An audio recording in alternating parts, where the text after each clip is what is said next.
um grande prazer poder participar dessa mesa, cujo tema é o futuro das bibliotecas, tendo antes ouvido os colegas, David e Mandy, apresentando de uma maneira tão rica e interessante a reflexão que eles nos trazem sobre o futuro da biblioteca e também a experiência dessas duas grandes bibliotecas, desses dois grandes polos de conhecimento. A minha ideia então agradeço muito estar aqui ao lado da minha colega também, Sueli, nesses 30 anos do CIB. A minha ideia hoje é falar sobre o futuro da biblioteca, e para fazer isso eu vou começar tomando uma reflexão do Dr. José Mindlin e pensando um pouco sobre exatamente o que é esse futuro e sobre qual futuro nós temos que falar, e eu vou me focar num futuro muito próximo de nós. Dr. José, eu lembro em alguns momentos em que se conversava sobre o futuro da biblioteca, ou o futuro do livro também, ele fazia uma reflexão, eu vi ele falando isso várias vezes, ele perguntava, mas que futuro? Se nós estamos falando daqui a 10 anos, é alguma coisa que podemos imaginar. Daqui a 20 também. Mas se for daqui a 2.000 anos, 50.000 anos, então o futuro é algo muito indeterminado, é muito amplo, a ideia do futuro. Mas, na verdade, nós podemos nos apegar a uma concepção de que o futuro é algo que nos constitui.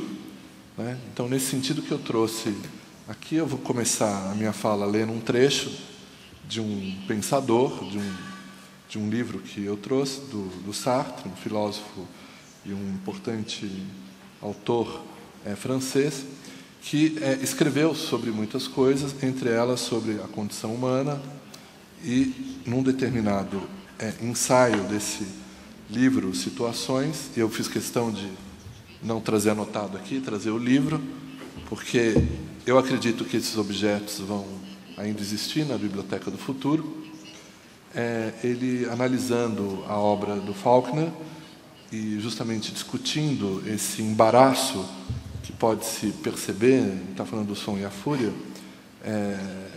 essa metafísica que o autor propõe de pensar essa presentificação do mundo, um mundo onde não há... Ele, em um determinado momento, vai falar de como que o infortúnio humano é o próprio tempo, é a nossa inscrição no tempo, é o que nos diferencia de todos os outros animais e que nos coloca na nossa própria condição. O homem, ele não é mais dotado de uma natureza, a não ser a natureza que ele mesmo constituiu para si. Todo homem é cultura, a natureza do homem é a cultura e, portanto, é a história, na medida em que a cultura é a nossa inscrição na temporalidade, na nossa relação imaginada com o passado, a nossa ação presente, que se constrói em função do futuro.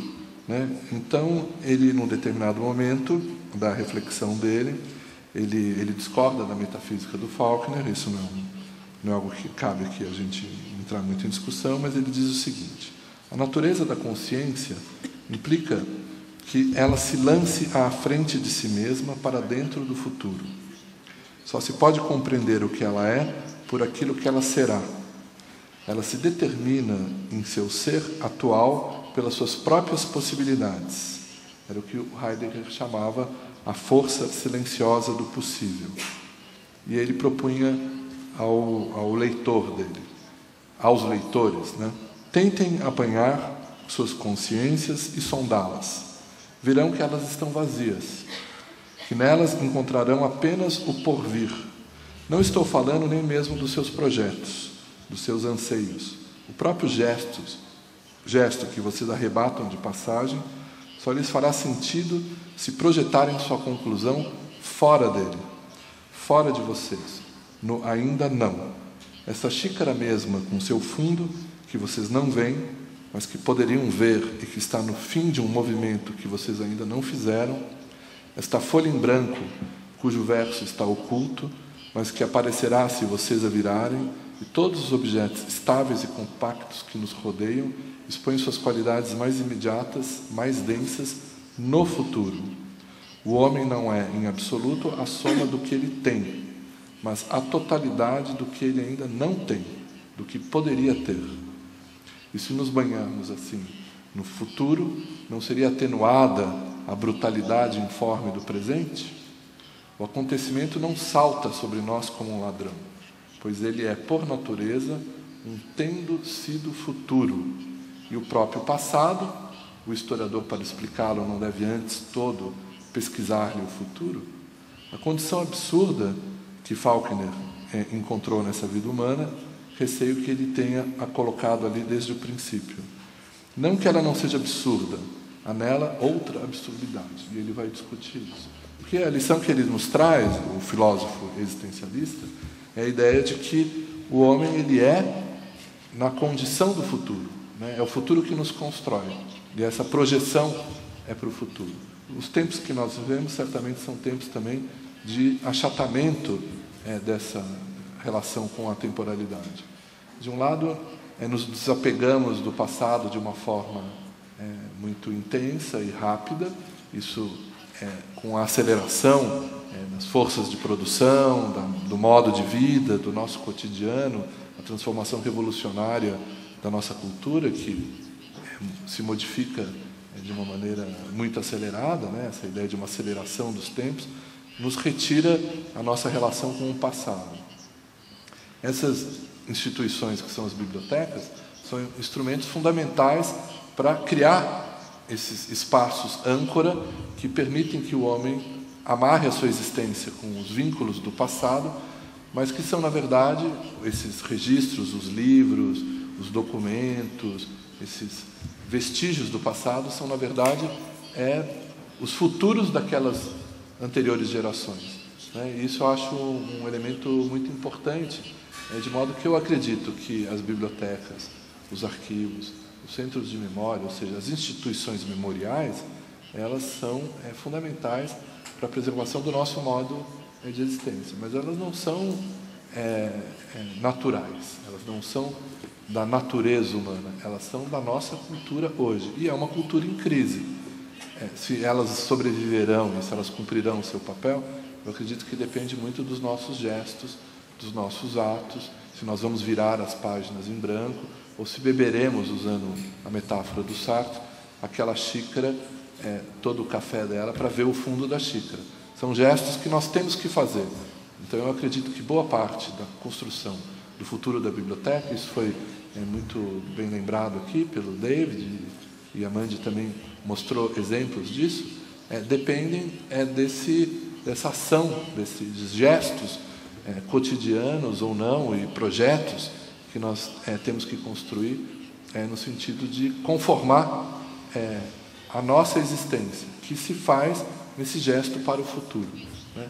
A ideia é um pouco apontar que o futuro que nos constitui, ele é sempre um agora, é ele que nos define hoje, né? Então, nesse sentido que eu preparei aqui, eu teria que falar disso. O projeto que nós estamos envolvidos hoje na universidade é o projeto da Brasiliana, USP, que é um projeto que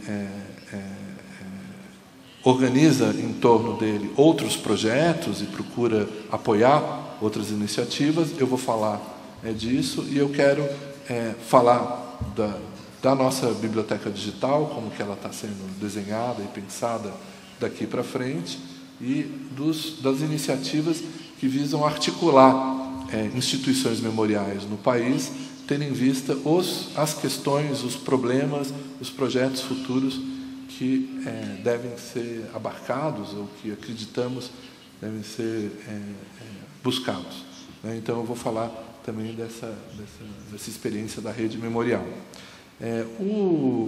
A Biblioteca Brasiliana Guito José Mindre, eu vou começar falando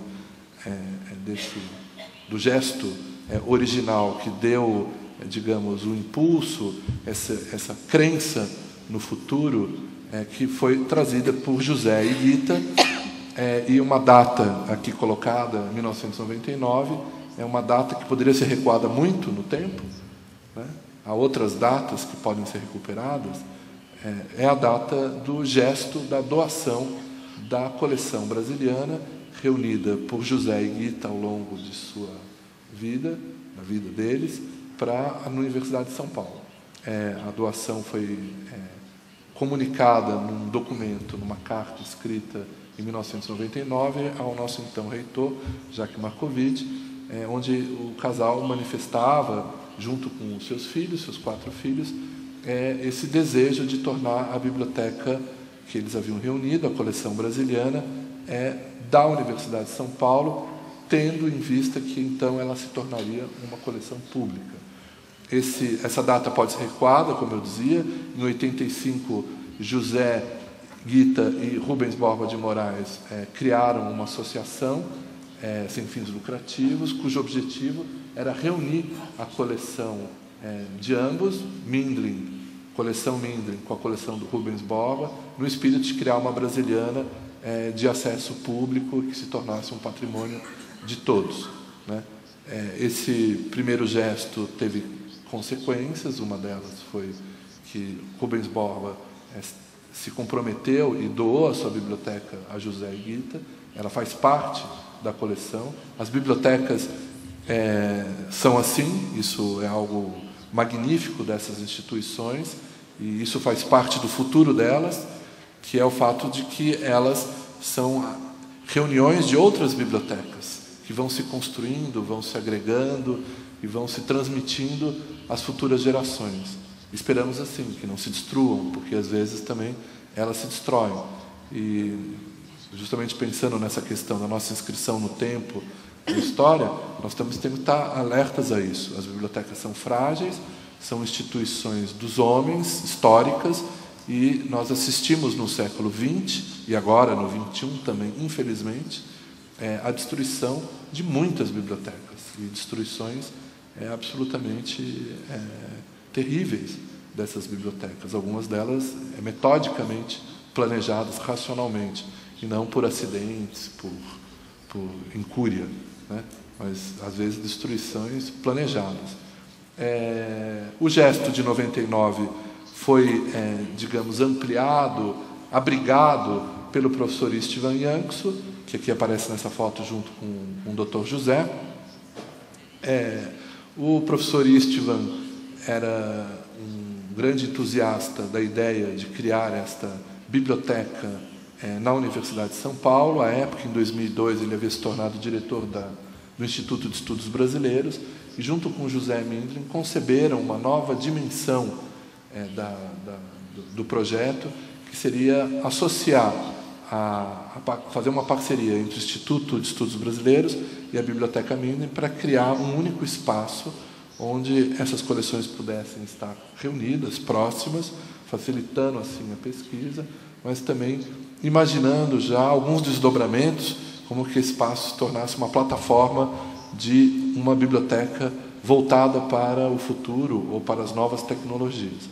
O Istvan sempre foi um entusiasta da cultura digital, das possibilidades que a digitalização trazia para conciliar a preservação e o acesso à informação, e, nesse sentido, começa a se desenhar o projeto da Brasiliana USP.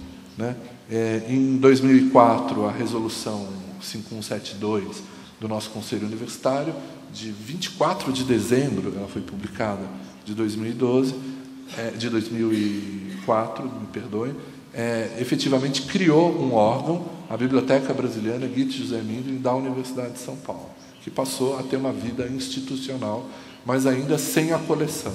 O termo de doação, que foi assinado no ano de 2006 por Guita e José, estabeleceu algumas condições, 2 condições. Uma, que a universidade, para receber essa coleção, construiria um novo e adequado edifício para abrigar a coleção e tornar essa coleção pesquisável, consultável ao público. E, em segunda, a única outra condição é que esse edifício, essa biblioteca, receberia o nome Biblioteca Brasiliana Guita e José Mindlin, nessa ordem, né?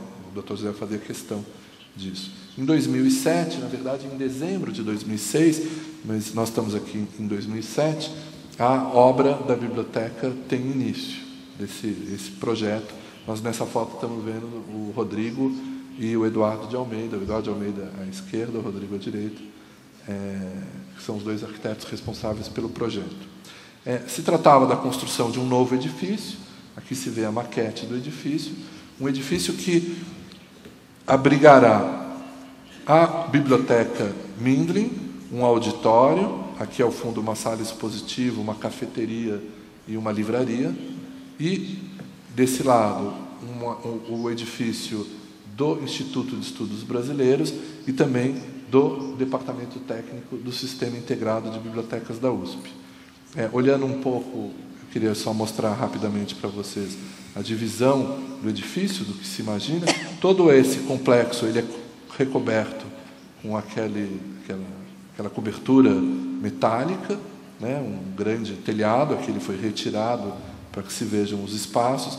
São 2 blocos aqui, 2 edifícios aqui, há um imenso embasamento, que é todo também ocupado, no caso desse edifício, pelo Departamento Técnico do Sistema Integrado de Bibliotecas, que também implementará um centro de restauro do papel e do livro, que nós gostaríamos que ele fosse batizado Centro Gita Mindlin. Além disso, há um edifício, nesse edifício há salas de aula, salas de pesquisa, administração. Desse lado nós temos um edifício de acervo, onde há um bloco central para o acervo do Instituto de Estudos Brasileiros, um bloco menor para o acervo do IEB de audiovisual e artes plásticas, e um bloco separado para a criação de uma biblioteca de obras raras e especiais, ou só biblioteca de obras raras, como apareceu aqui errado, que é um projeto também que o CIB começa a formular para a universidade, criando um espaço para prestar esse serviço a todas as bibliotecas do sistema. Poucos meses atrás foi assinado o contrato com o BNDES, que doou à Universidade de São Paulo 17 milhões de reais para os equipamentos, mobiliário, automação e processamento da coleção, e também para a ampliação do laboratório de digitalização da Brasiliana USP. Então, é um apoio muito importante. Ontem nós tivemos a visita do presidente do banco, o Luciano Coutinho, lá na obra, ontem à tarde. Por isso que, infelizmente, eu não estava aqui. Essa é uma imagem dessa semana do prédio, como ele está, da obra. A obra, aqui é um bloco da Biblioteca Mindlin, os vidros já colocados. Aqui é uma sala interna. Só algumas imagens para vocês verem. Isso daqui à esquerda, nós estamos vendo a cafeteria e a livraria, e ao fundo desse bloco e no subsolo dele é a sala expositiva, né? Aqui a entrada para o embasamento todo, que é a entrada para a futura sede do Departamento Técnico do CIB. Aqui é o bloco de acervos. Vocês veem ao centro, parece um pé direito muito amplo, mas começa a ser colocado aqui os mezaninos metálicos. São 3 andares aqui. Esse outro bloco é o bloco da Biblioteca de Obras Raras Especiais da USP. E esse é o auditório. Então, eu vou falar mais rapidamente da Brasiliana USP como biblioteca digital. A ideia, desde o início, do Istvan e de Dr. José, era que, então, essa enorme plataforma para receber os acervos, abrigá-los e oferecer um acesso qualificado ao acervo, se transformasse num centro ativo de produção. A biblioteca, nós estamos longe do paradigma custodial. O nosso meta não é preservar um acervo, é também preservar o acervo, mas para que ele seja preservado, nós precisamos ativá-lo. A biblioteca tem que ser um centro de pesquisa, um centro de produção do conhecimento e um centro proativo, um centro que proponha mecanismos de trabalhar e processos de trabalho com o seu acervo. Se a biblioteca não cumprir essa função, se ela fosse só uma caixa fechada, com coisas guardadas dentro, certamente as futuras gerações esquecerão o que tem dentro dessa caixa. E daqui a muito tempo, ou pouco tempo, essa caixa certamente se perderá. Então, é preciso tornar a biblioteca esse centro proativo. Um dos mecanismos importantes que foi imaginado desde o início pelo professor Istvan foi a ideia de criar uma biblioteca digital, ou seja, uma oferta digital de todo o conteúdo guardado nesta biblioteca. Claro que respeitando, temos que fazer isso, os limites da lei do direito do autor. Em 2007 foi proposto um projeto à FAPESP, de pesquisa no campo da ciência da informação para desenvolver uma biblioteca brasiliana digital, um modelo de uma biblioteca brasileira digital. Em torno desse projeto, que teve início efetivamente só no final de 2008, o projeto solicitou a compra, partiu de alguns princípios, eu não vou ler esses princípios, já fiz isso em outras apresentações. O projeto partiu de 6 princípios, entre eles a ideia do acesso aberto e de garantir que a construção do nosso modelo fosse feita utilizando códigos abertos, open source, para desenvolver um modelo de repositório digital que pudesse depois ser compartilhado por outras experiências.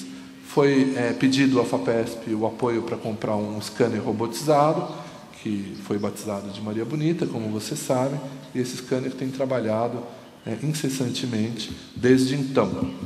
Desde fevereiro de 2009 ele foi montado, março de 2009 ele começa a trabalhar. Aqui são imagens do scanner na casa de Dr. José, onde está a biblioteca. Foi montado um laboratório no campus do Butantã, na cidade universitária, junto à obra.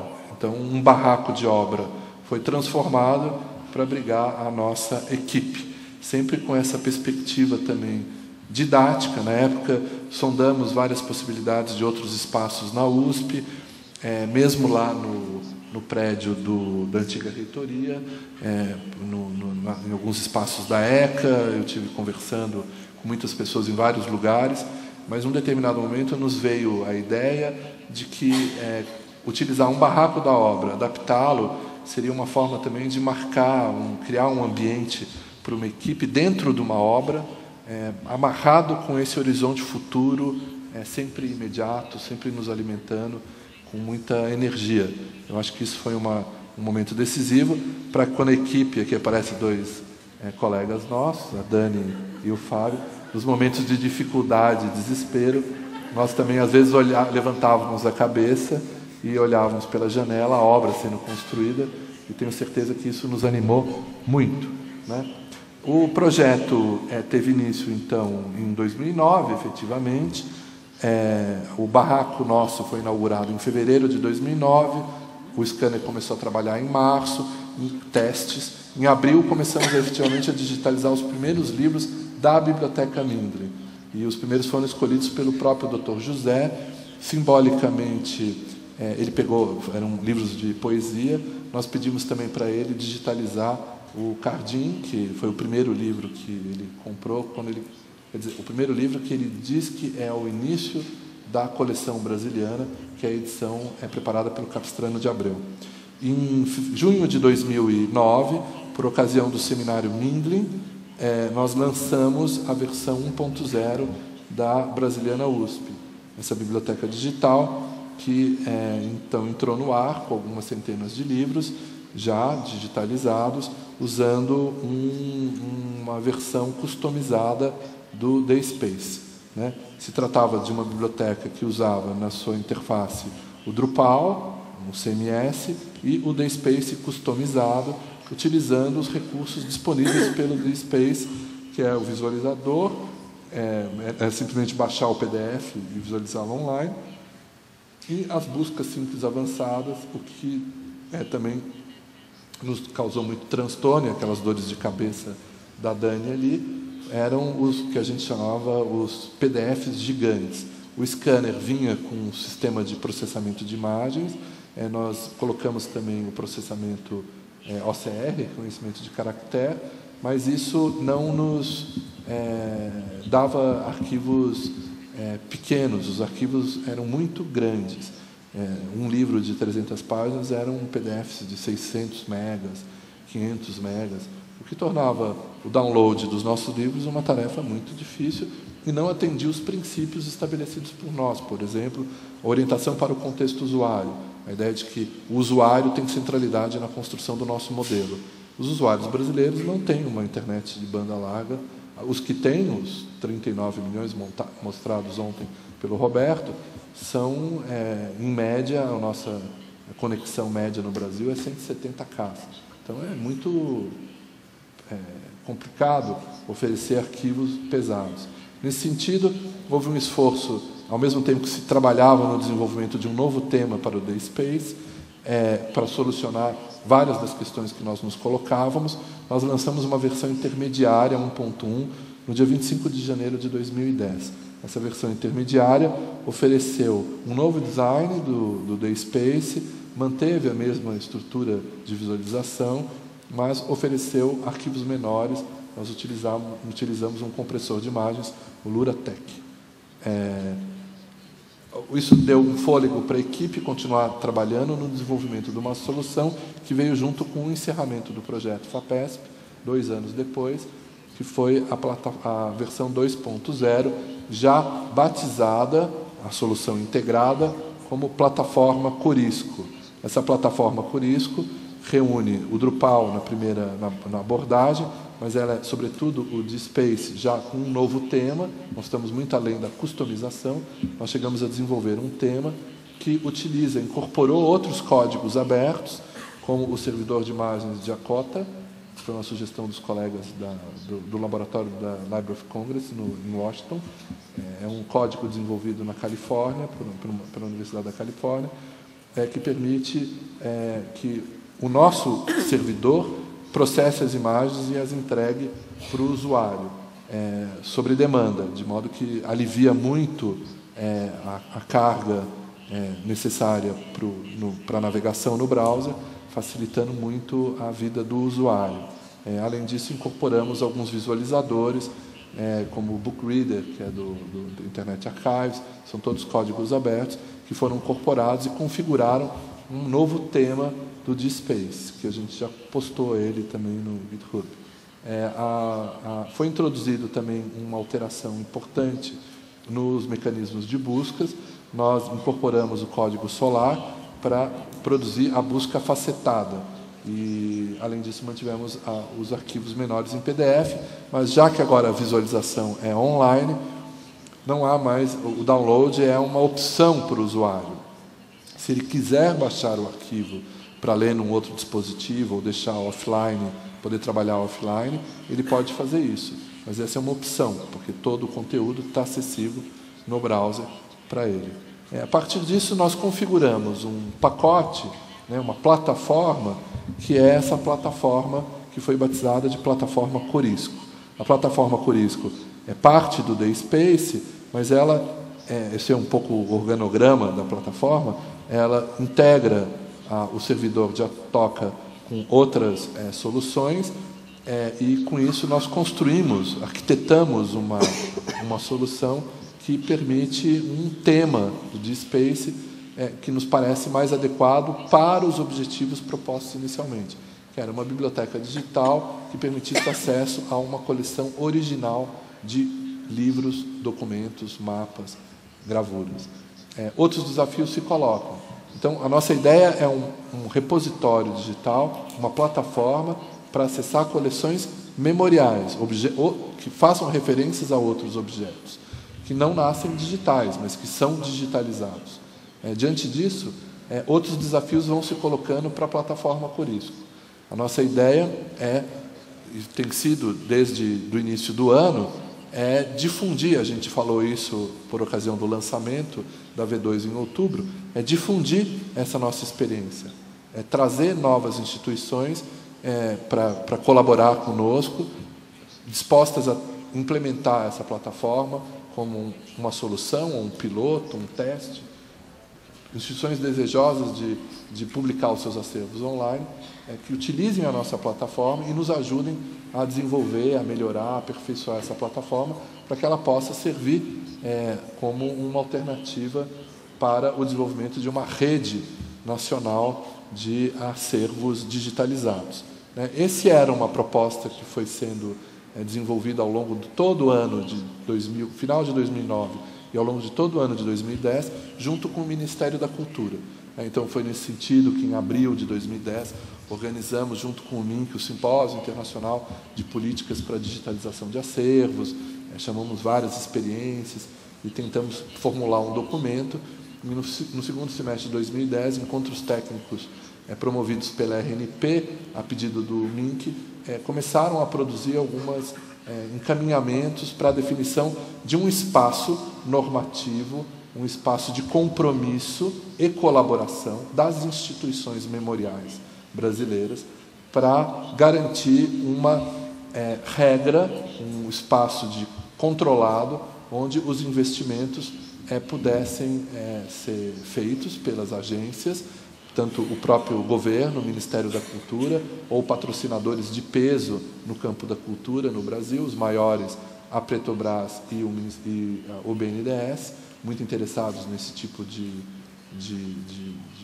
configuração, para garantir a sustentabilidade desses projetos. Muitos projetos de digitalização aconteceram no Brasil nos últimos 10 anos, muitos tiveram sucesso e são importantíssimos, mas grande parte deles também naufragou por indefinição de padrões de preservação digital, indefinições de padrões de captura, ou, sobretudo, por incapacidade de colaboração e de articulação entre os projetos, na construção de mecanismos de interoperabilidade entre os bancos de dados. E, nesse sentido, a plataforma Corisco nos pareceu como uma oferta da universidade para esse ambiente colaborativo em gestação, que foi sendo apresentado por várias instituições e pelo Ministério da Cultura. Nós trabalhamos bastante para desenvolver essa solução. Aqui vocês veem algumas imagens, uns screenshots das páginas de demonstração, demo da Corisco. Ela está no GitHub, qualquer pessoa pode ir lá baixar. E, nesse sentido, foi sendo articulado uma ideia ao longo desse ano de 2011, desde o final de 2010, a gente falou muito disso, de criar, de uma maneira mais informal e mais pragmática, um horizonte de futuro, nós estamos falando disso, de futuro, para essas instituições memoriais, que envolvem não só as bibliotecas, mas também os arquivos. Nos aproximamos bastante dos arquivos nos últimos tempos, e centros de memória. Essas instituições que são detentoras de acervos memoriais brasileiros se aproximaram para construir um espaço colaborativo, tendo em vista um desejo de futuro, uma utopia, e procurando mudar a orientação. Nós não precisamos esperar o governo, uma força superior, uma ordem de uma grande corporação, ou o mercado, a mão invisível do mercado, ditar as regras de qual é o caminho, ou o que nós devemos fazer. Nós podemos todos sentar juntos numa sala e discutir para onde nós queremos ir e o que nós precisamos fazer para chegar lá. E com a garantia de que nós teríamos apoio se juntos mostrássemos que era um grupo grande, porque, afinal, essas instituições, em grande parte, elas são o governo, elas são o Estado, nos seus vários níveis. A Constituição brasileira, como vocês sabem, define a nossa federação em 3 níveis: o governo federal, estadual e os municípios. É uma grande inovação de 1988, os municípios são entes da nossa federação também, e as suas instituições, as autarquias, as universidades, como é o nosso caso, nós somos parte desse gigantesco mecanismo que é o Estado brasileiro, e nós temos esse compromisso com o público. Então, nós resolvemos criar uma proposta, o grupo de uma reunião, foi aproveitada a reunião da Conferência Tecnologia, Memória e Conhecimento em Pernambuco, agora em setembro, e foi discutida a pertinência de nós lançarmos uma carta, um documento, definindo alguns parâmetros básicos, definindo, antes de tudo, o compromisso de criar uma rede nacional das instituições comprometidas com políticas de digitalização dos seus acervos, tendo em vista a orientação para a preservação e o acesso ao conhecimento. E, nesse sentido, definimos a pertinência, eu estou caminhando para o fim, a pertinência de criarmos um documento base que desse uma orientação geral para onde nós queremos ir e definindo também um cronograma de construção desse nosso futuro, né? Quais os passos que nós daremos daqui para frente. Esse documento, intitulado A Carta do Recife, ele já começa a ficar disponível aqui a colar. Nós colocamos já online, está no site da Brasiliana, para quem quiser ver, é uma notícia. Há a Carta do Recife, há uma versão em português e em inglês também, né? Nós estamos nos preparando para fazer um site só do projeto Rede Memorial, desse fórum, dessa rede, afinal o nome é esse, Rede Memorial. E a Carta do Recife é o documento base assinado por 31 instituições e que se define em cima de 6 princípios. O primeiro é um compromisso com o acesso aberto, público e gratuito do conteúdo dos acervos que serão digitalizados, ou que já estão sendo, ou que já foram digitalizados. Então, há uma adesão aos princípios do Open Access e da Declaração de Berlim. Isso está explícito no primeiro item. Quem quiser ler a carta inteira é só pegar na internet.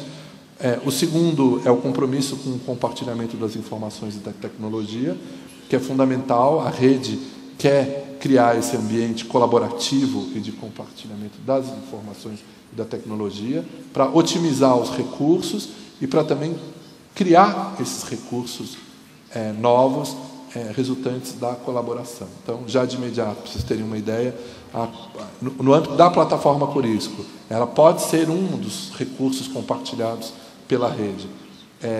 O Instituto Paulo Freire, por exemplo, nos procurou, nós implementamos a plataforma Corisco junto com eles. E eles o Anderson logo nos alertou, e eles mesmos estão preocupados, que nós não temos mecanismos para áudio e vídeo dentro da plataforma Corisco.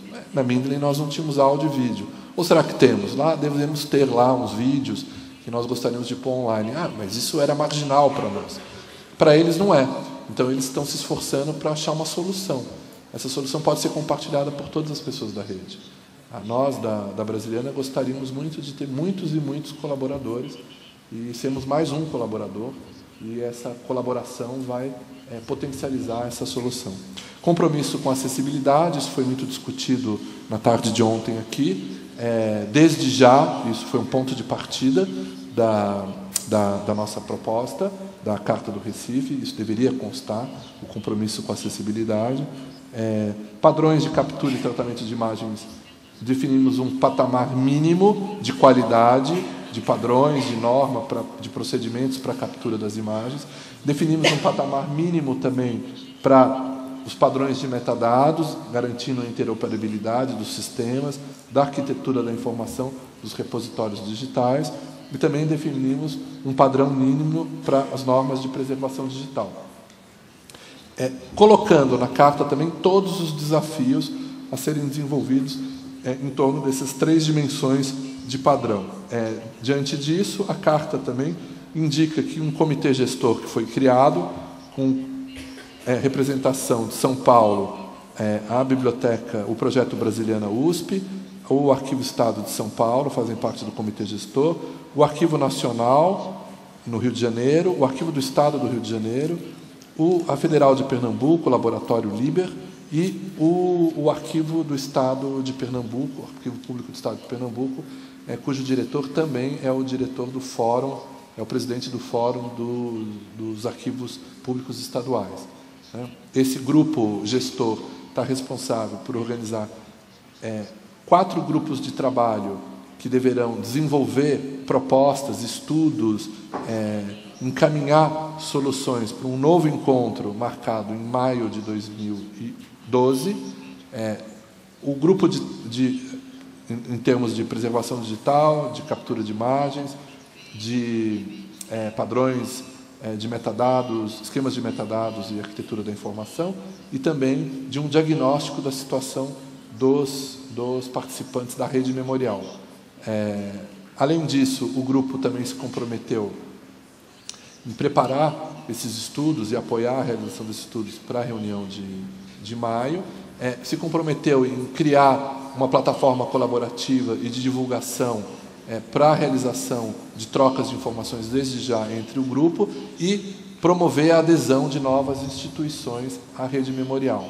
Então, já estamos fazendo isso, por exemplo, aqui nesse seminário, novas instituições que quiserem aderir a essa carta, né, e esse grupo, digamos assim. E também, por fim, o grupo ficou de desenvolver um grande projeto piloto em torno dos arquivos estaduais, dos acervos dos arquivos públicos estaduais, que contará com o apoio da Petrobras para a digitalização de uma maneira transversal, em escala nacional, de um conjunto de documentos, talvez uma série documental, com um determinado foco de comparatividade, que permita a comparação, na ideia de que é um piloto, um estudo, para a gente começar a pensar mecanismos no âmbito nacional de integração desses bancos de dados, dessas soluções de digitalização. E os arquivos estaduais se colocam como piloto desse projeto, né? Então, esse é o horizonte da Carta do Recife. Eu terminei fazendo isso, eu termino a minha apresentação mostrando, voltando a Gita e José, o gesto de 99, eu acho que muitas outras dimensões de futuro nasceram ali e nasceram nos gestos anteriores de futuro, desde que José, aos 13 anos, diz que ganhou o primeiro livro raro, que era um livro do século XVIII, e ganhou um gosto por essa ideia de reunir esses livros, mas logo depois percebeu que o gosto era pela leitura, e a leitura tornou-se um vício, e esse vício que ele dizia era uma doença incurável, né, esse amor à leitura e aos livros. Essas várias perspectivas de futuro, como ondas que se espalham e vão abrindo novas dimensões, né, uma delas eu mostrei aqui. Eu acho que o que permite a construção dessas várias etapas e nós efetivamente construirmos a Biblioteca do Futuro é uma determinação de todos nós, das pessoas que estão construindo as bibliotecas no cotidiano, de virar as páginas e tentar encontrar o que nós desejamos encontrar no outro lado da página. E se nós não encontrarmos o que nós desejamos, pegar o lápis e começar a escrever o que nós gostaríamos que estivesse naquela página em branco. Eu acho que essa é uma visão que eu gostaria do futuro da biblioteca, que eu gostaria de trazer aqui. A minha visão pessoal é que essa biblioteca do futuro, e eu acho que a visão que eu tenho um pouco se materializa nesse projeto da Biblioteca Mindlin, o que é um enorme prazer de ver isso ser construído, é uma biblioteca com livros muito bonitos, esses objetos maravilhosos, mas também com versões, representações desses livros no mundo digital, né, e que permitem todas as facilidades dessas novas tecnologias da informação para a pesquisa, para o acesso, para a difusão, para a democratização do acesso a essa informação. E, por fim, garantindo ao mesmo tempo a preservação desses objetos. E esse é um dado essencial, que daqui a 100 anos, a 200 anos, as futuras gerações olhem para nós e digam com alguma condescendência, tendo talvez piedade de todos os desastres que nossa geração está produzindo nesse planeta, digam, bem, pelo menos alguns livros foram preservados, alguma informação sobreviveu para nós. Eu acho que essa é uma tarefa que nós temos que ter, né? Nós construímos o nosso futuro hoje, mas o nosso futuro também é uma esperança, um compromisso com as futuras gerações. No seminário no Recife, o Marcos Galindo, que estava aqui, já teve que sair, usou uma frase do inventor da vacina da polio, Salk, o próprio Salk, que dizia que o que nós temos que ter sempre em mente, a frase é mais ou menos essa, é que o nosso compromisso é sermos bons ancestrais, né? Isso é uma coisa que deve nos orientar.